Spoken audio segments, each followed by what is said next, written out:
하나님께서 우리에게 주시는 말씀은 창세기 6장 11절에서 22절의 말씀입니다. 제가 보는 성경으로 구약 8쪽입니다.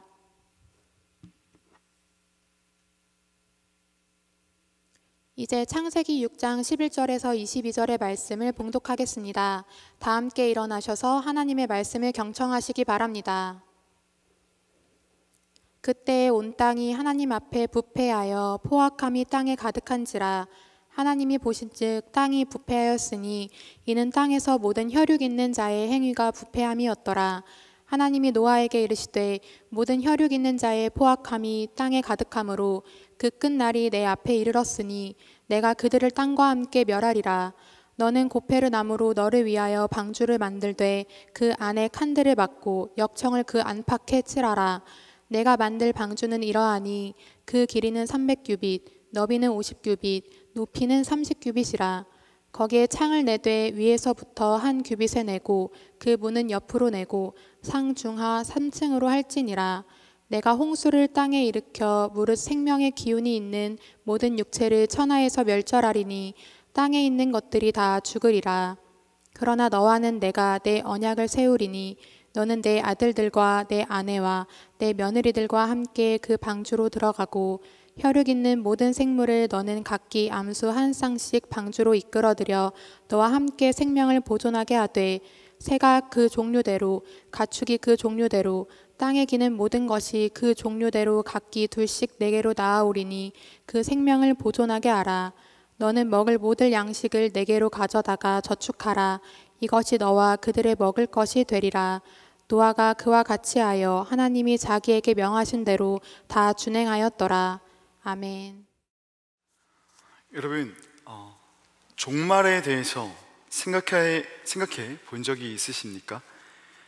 정말 이 세상의 마지막 날, 오늘 성경에도 본문에도 끝날이라고 표현이 됐는데 그 마지막 날이 올까요?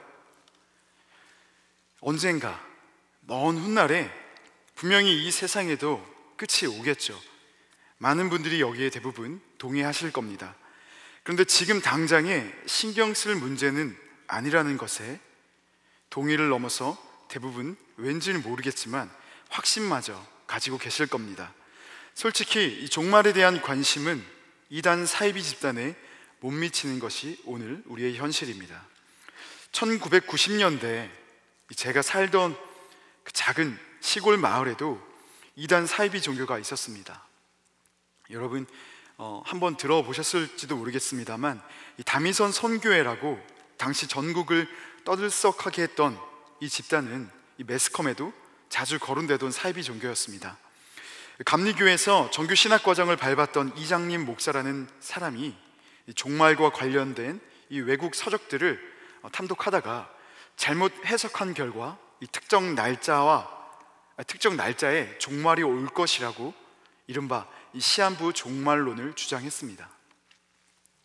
1992년 10월 28일 그가 해석한 이 세상 마지막 날이었습니다. 이날 예수님이 재림하시고 이 준비되어 있는 사람들은 살아있는 모습 그대로 들어 올림을 받는 이른바 휴거 될 것이라고 주장했습니다. 성경에는 그날과 그때에는 아무도 모르나니 오직 아버지만 아신다고 분명히 기록되어 있지만 이 집단에 동요되어서 이 가족과 직장을 버리고 돈과 집을 내놓았던 사람들이 자그마치 10만 명에 달했습니다.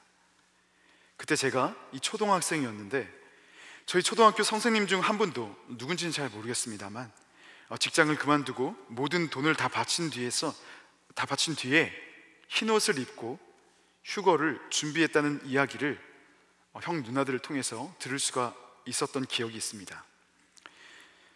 1992년 10월 28일 그럼 어떻게 됐을까요? 주님은 그날 오시지 않았습니다. 전국적으로 무리를 일으켰던 당시 이들의 모습을 뉴스에서 대대적으로 보도했습니다.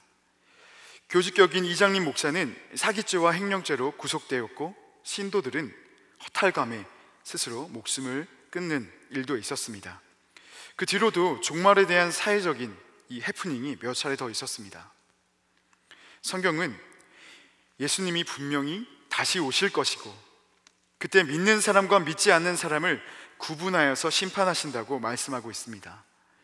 예수님이 재림하시는 그날이 이 세상 마지막 날이 되는 거죠. 그런데 이단 사이비 집단들이 주장했던 이 잘못된 종말론으로 인해서 우리 모든 신앙인들이 내성이 생긴 건지 우리는 종말에 대한 현실 감각을 잃어버리고 말았습니다. 이단 사이비들이 주장했다고 해서 이 종말에 대한 언급 자체가 이단적이다라고 말할 수는 없습니다. 그들이 사이비가 된 것은 하나님 외에 아무도 가늠할 수 없는 그 마지막 날을 주제넘게 예측했기 때문이지 종말은 분명히 성경에도 기록되어 있는 내용임이 분명합니다. 오늘 본문 역시 이 종말의 성격이 반영되어 있는 사건입니다. 우리에게 비교적 익숙한 이 노아의 방주 사건을 통해서 우리가 어떠한 자세로 종말을 대비해야 하는지 살펴보고자 합니다.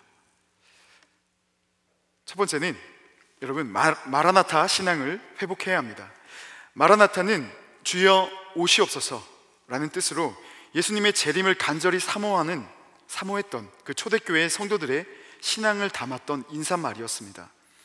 우리가 준비되어 있든지 아니면 준비되어 있지 않든지 예수님은 하나님께서 정하신 그날 다시 오십니다. 다시 임하신다고 해서 우리가 재림이라고 하죠.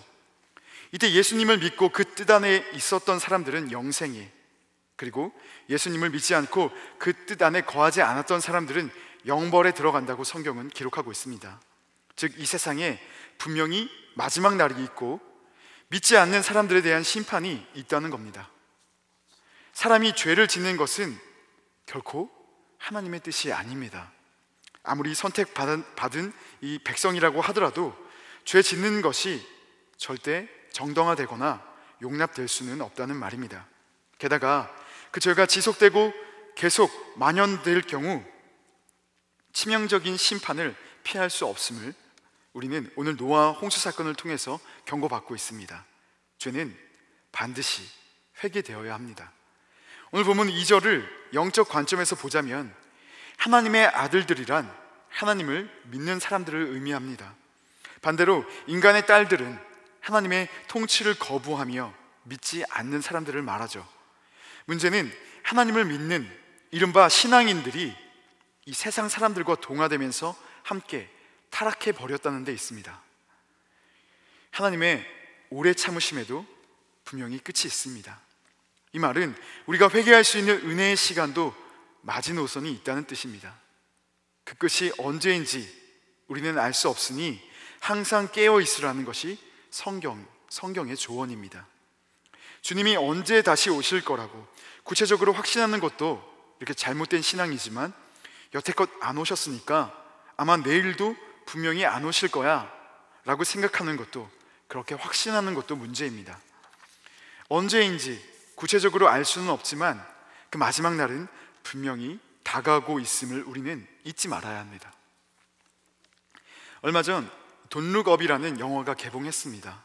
저도 넷플릭스를 통해서 이 영화를 봤는데요, 처음에 저는 이 전형적인 할리우드식 재난 영화일 거라고 생각을 했습니다. 그런데 영화를 보니까 재난 영화가 아니더라고요. 소재는 어떤 특정 방식으로 지구가 멸망한다는 이야기입니다만, 여느 재난 영화처럼 어떤 미국인이 주인공이 되어서 어떻게 극적으로 지구를 구해냈는지를 묘사하는 내용이 아니었습니다. 감독이 포커스를 맞추고 있는 부분은 지구의 멸망을 대하는 그 사람들의 자세였습니다. 영화에는 두 가지 목소리가 나옵니다. 룩업, 그리고 돈 룩업. 룩업을 주장하는 사람들은 하늘을 봐라, 하늘만 보아도 이 지구가 위험에 처해 있다는 사실을, 그리고 곧 멸망할 거라는 사실을 알 수 있으니까 우리에게 돌이킬 수 있는 시간이 주어졌을 때 그 기회를 잡자라는 것이 그들의 주장이었습니다. 반면 돈 룩업을 주장하는 사람들은 의도적으로 하늘을 보지 말아라, 그리고 현실의 삶에 집중해라 라는 것이었습니다. 더 이상 여러분 스포를 하면 여러분이 짜증을 나실 테니까 영화를 한번 보세요. 여러분, 오늘날 종말을 대하는 우리의 자세를 엿볼 수 있는 영화입니다. 여러분, 우리가 종말에 대해서 이야기하기 꺼려하는 이유가 여러분 뭘까요? 아직 내 자신이 준비되어 있지 않기 때문입니다. 주님이 다시 오시면 내 삶을 내 스스로 돌이켜 보았을 때 내 믿음이 인정받지 못할 것 같기 때문에 그래요. 그래서 우리도 이 영화 속의 돈룩업을 주장하는 사람들처럼 이 불편한 진실을 외면하고 있지는 않습니까? 마태복음 16장 2절에서 3절 말씀입니다. 예수께서 그들에게 말씀하셨다. 세번역 성경이에요.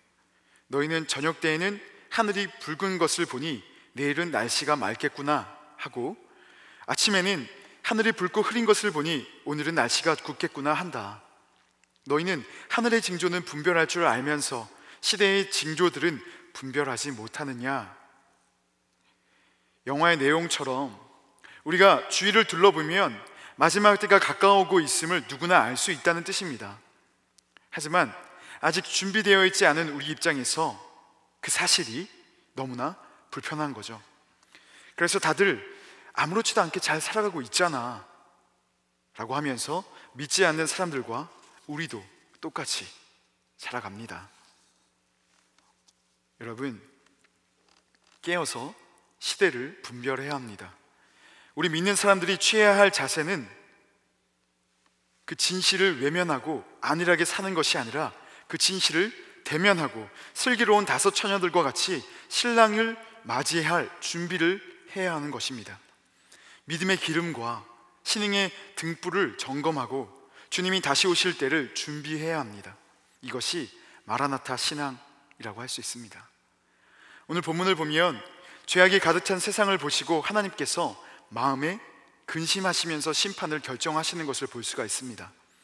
노아가 방주를 만들라고 명령을 받았을 때 그의 나이가 대략 500세쯤 되었습니다. 그리고 홍수가 시작했을 때는 노아의 나이가 600세가 되던 해예요. 이로 보아서 노아가 방주를 만드는 데 걸린 시간은 약 70년에서 100년 가까이 되었다고 우리는 미루어 짐작할 수가 있습니다. 이 시간은 단순히 노아가 방주를 건설하는 데 필요했던 물리적인 시간만은 아닙니다. 이것은 하나님께서 그 마음속에 심판을 결심하시고도 회개하고 돌아올 사람들을 기다리고 계시는 유예 기간이라고 볼 수 있습니다. 천지를 창조하신 하나님께서 심판을 하고자 하시는데 준비 시간이 반드시 필요하다. 말이 안 되죠, 여러분. 이 시간은 인류가 회개하고 돌이켜서 하나님께로 돌아오기를 기다려주시는 하나님의 긍휼과 은혜의 시간인 셈입니다. 100년이 넘는 시간 동안 노아는 한결같은 순종으로 우직하게 방주를 만들어 갔습니다. 처음에는 노아를 미친 사람 취급했던 사람들이라 할지라도 방주가 점점 거대한 그 모습을 드러내게 되었을 때 여러분, 관심을 가질 법도 하잖아요. 노아를 찾아가서 당신은 어떻게 이렇게까지 방주를 짓게 되었느냐, 그 이유를 물어볼 법도 하잖아요. 그리고 하나님께 받은 메시지가 뭐였냐고, 나도 한번 드러나 보자고 물어볼 법 하지 않습니까? 그런데 이 긍휼의 시간을 깨닫는 사람은 단 한 사람도 없었습니다. 마태복음 24장 38절에서 39절을 제가 읽겠습니다. 홍수 전에 방주에 들어가던 날까지 사람들이 먹고 마시고 장가들고 시집가고 있으면서 홍수가 나서 그들을 다 멸하기까지 깨닫지 못하였으니 인자의 임함도 이와 같으리라. 마지막 그 순간까지 각기 자신들이 계획한 삶을 사는데 여념이 없었다는 뜻입니다. 사실 하나님께서는 방주가 완공되고 노아 가족과 동물들이 방주에 모두 들어간 후에도 기다려 주셨습니다. 마지막까지 혹시나 돌아올지도 모르는 그들을 기다리시다가 결국 노아와 동물들이 다 들어가고 난 다음에 7일이 지나고 나서야 방주의 문을 어쩔 수 없이 닫으셨습니다. 여러분, 방주의 크기가 어느 정도냐면 보통 말씀하실 때 축구 경기장 뭐 2개를 붙여놓은, 이렇게 세로로 붙여놓은 거라고 얘기를 하는데요, 어느 정도냐면 길이가 135m, 폭이 22m, 높이가 13m입니다. 쉽게 비유하면 이 규격 축구 경기장보다 길이는 길지만 폭은 절반 정도 되는 크기입니다. 이 방주에 실을 수 있는 무게가 무려 43,000톤이라고 해요. 학자들이 말합니다. 이 정도 공간이면 현재 생존하는 생물체 17,600여 종을 암수 한 쌍씩, 그러니까 더블로 35,200마리의 동물을 싣는다고 해도 방주의 약 3분의 1밖에 차지 않는다고 합니다. 그렇다면 여러분, 나머지 그 넓은 공간은 과연 누구를 위해 설계된 자리였을까요? 어떻게 하나님이 자기 백성이라면서 그 모든 사람들을 수장시켜 버릴 수 있습니까? 그런데 여러분, 성경은 우리에게 반문합니다. 어떻게 하나님의 백성이라면서 그렇게 살 수 있었냐고요. 하나님을 먼저 거부한 건 우리입니다. 우리의 삶의 자세입니다. 하나님께서 마련해 두신 그 빈자리를 우리가 의도적으로 외면하고 귀를 닫고 눈을 닫아버린 채 끝끝내 거부했던 것이 바로 당대의 노아 시대의 사람들이고 오늘날 우리들이라는 것입니다. 그 비극의 역사가 오늘날도 반복되고 있다는 것입니다. 방주의 문이 닫힌 후에 40일 동안 비가 내렸습니다. 큰 샘들이 터지고 온 세상이 물에 잠겼어요. 처음엔 지역 특성상 여러분, 큰 비를 반겼는지도 모르겠습니다. 그런데 시간이 지속되자 이 비가 보통 비가 아니라는 것을 모두가 감지했겠죠. 이 예사비가 아닐지도 모른다는 두려움이 엄습할 즈음에 사람들의 뇌리를 스치는 것이 있었습니다. 바로 노아의 방주입니다. 노아가 맞았구나 하면서 너도 나도 방주가 있는 그곳으로 올라갑니다. 그런데 이미 문은 굳게 닫힌 뒤였습니다. 한번 닫힌 문은 다시 열리지 않았습니다. 은혜의 시간이 끝이 났기 때문이에요. 베드로전서 3장 20절입니다. 그들은 전에 노아의 날 방주를 준비할 동안 하나님이 오래 참고 기다리실 때에 복종하지 아니하던 자들이라. 방주에서 물로 말미암아 구원을 얻은 자가 몇 명뿐이니 겨우 8명이라. 만약 방주가 완공되고 난 뒤에라도 이를 이상하게 여기면서 하나님을 기억하고 회개하고 돌아오는 사람들이 있었다면 하나님은 그들을 구원하셨을 겁니다. 만약 돌아오는 사람들이 너무나 많아서 방주 한 대로는 모자랐다면 하나님께서는 방주를 더 지어서라도 그들 전부를 구원하셨을 겁니다. 그런데 구원받은 사람은 노아의 가족 8명이 전부였습니다. 모든 것엔 때가 있다고 했습니다. 우리의 신앙도 역시 정해진 기한이 있고 은혜와 긍휼의 시간도 그 끝이 있습니다. 당대에 똑똑하고 지혜 있는 사람들일수록 다가올 홍수를 크게 비웃었을 겁니다. 인간의 경험이 많으면 많을수록 강하게 부인했을 겁니다.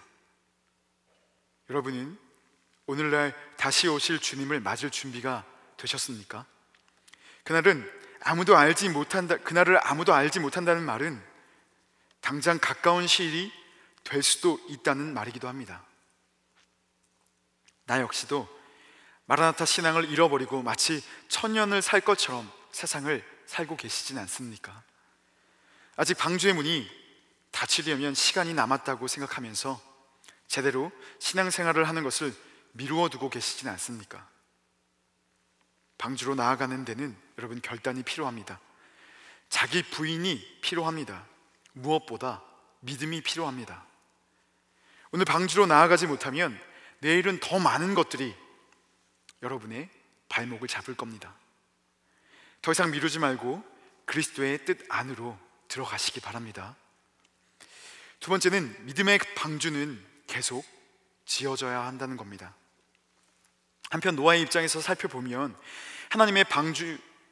하나님께서 방주를 건설하라는 그 명령은 노아에게는 불가능한 명령이었습니다. 그 방주라는 것이 조금 전에도 말씀드렸다시피 이 사람이 감당할 수 있는 크기가 아니었기 때문입니다.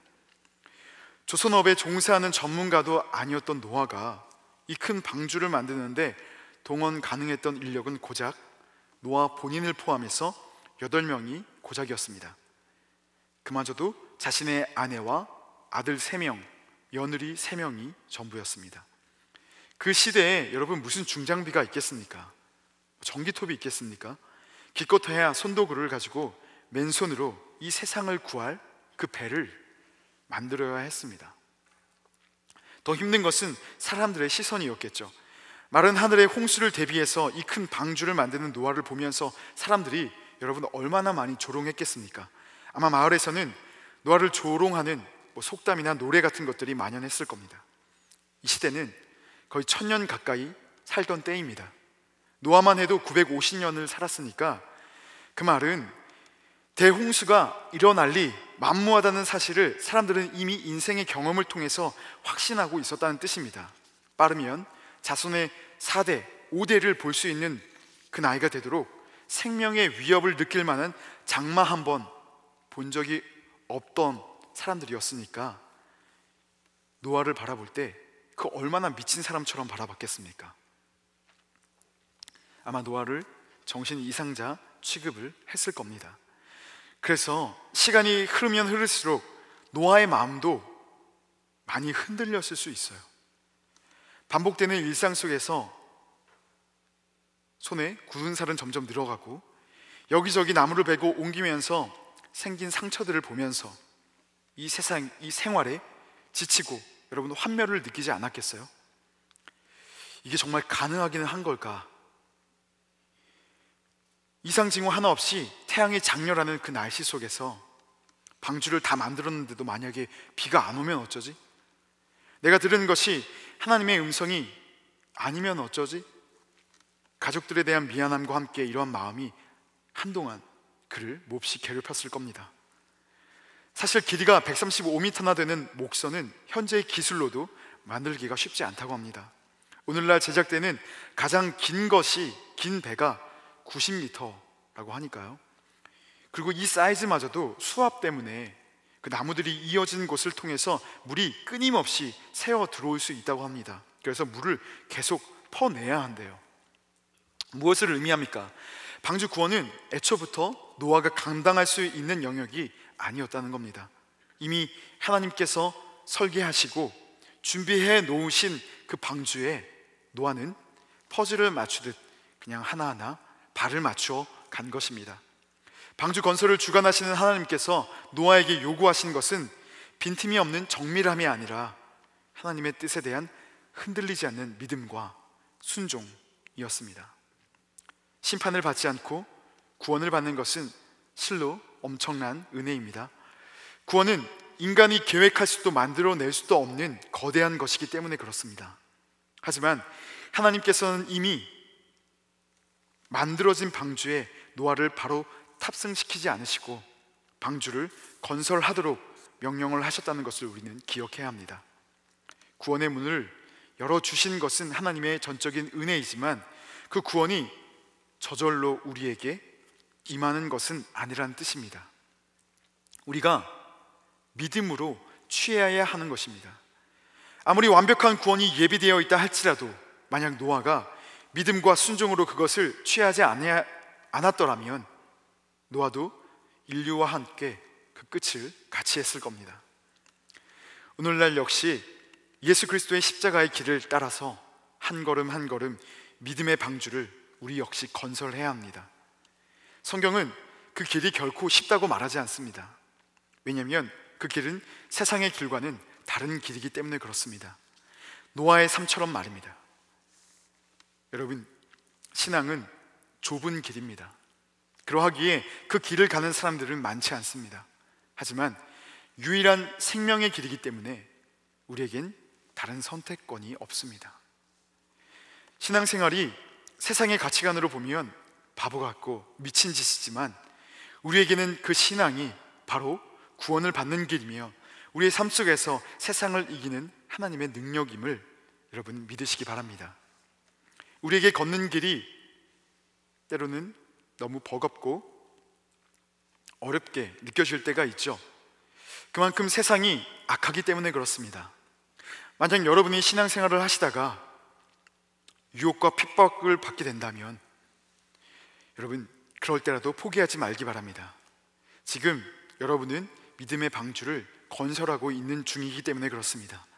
여러분은 이미 옳은 길에 서 있기 때문에 그렇습니다. 순종을 해본 사람들은 주님께서 주시는 은혜를, 또 성령님의 인도하심을 체험할 수 있습니다. 노아 역시 매일매일 순종의 삶 속에서 하나님께서 붙들어 주시고 인도해 주시는 그 은혜를 경험했을 겁니다.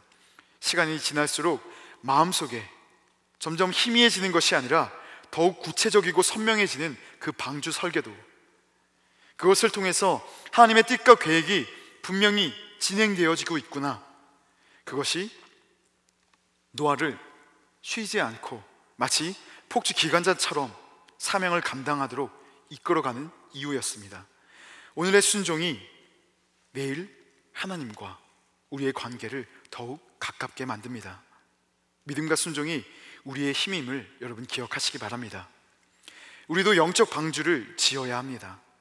바로 그리스도를 닮아가는 것, 그분의 뜻에 거하는 것, 오늘 우리에게 명령하신 영적 방주입니다.